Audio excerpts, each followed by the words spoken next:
Баршаңызға сәлем. Сіздермен бірге бүгін алма қосылған печеньелер дайындайтын боламыз.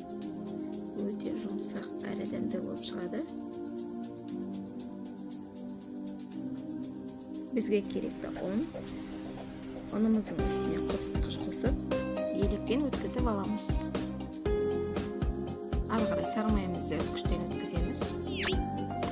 Енді бөлек ыдысымызда бір жұмыртқаның ақ-уызы, оның үстіне қант қосамыз. Оның үстіне бір шымшым тұз қосамыз.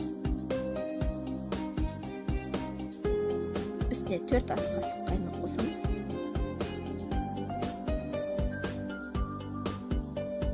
Жақсылап араластырып, қамырымыздың үстіне құямыз.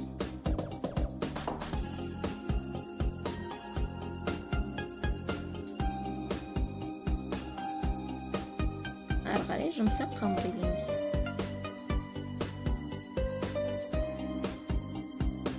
Міне қамырымыз дайын болды. Енді салмасын дайындаймыз. Бізге керекті 2 алма. Алмамызды жақсылап жуып, қабығын алып түсіреміз. Ары қарай видеодағыдай майдалап тураймыз. Оны қамырымыздың үстіне қосамыз.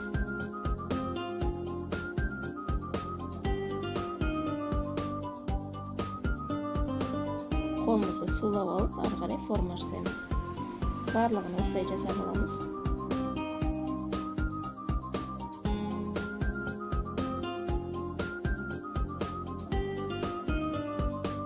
Бетіне жұмыртқаның сары уызын жағып, 180 градуста 35-40 минут пісіріп аламыз.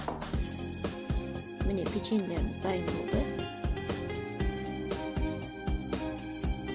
Өте жұмсақ болып шығады. Достар, осы рецептпен дайындап көріңіздер. Толық рецепті төменде қалдырып кетемін. Баршаңызға көп рахмет.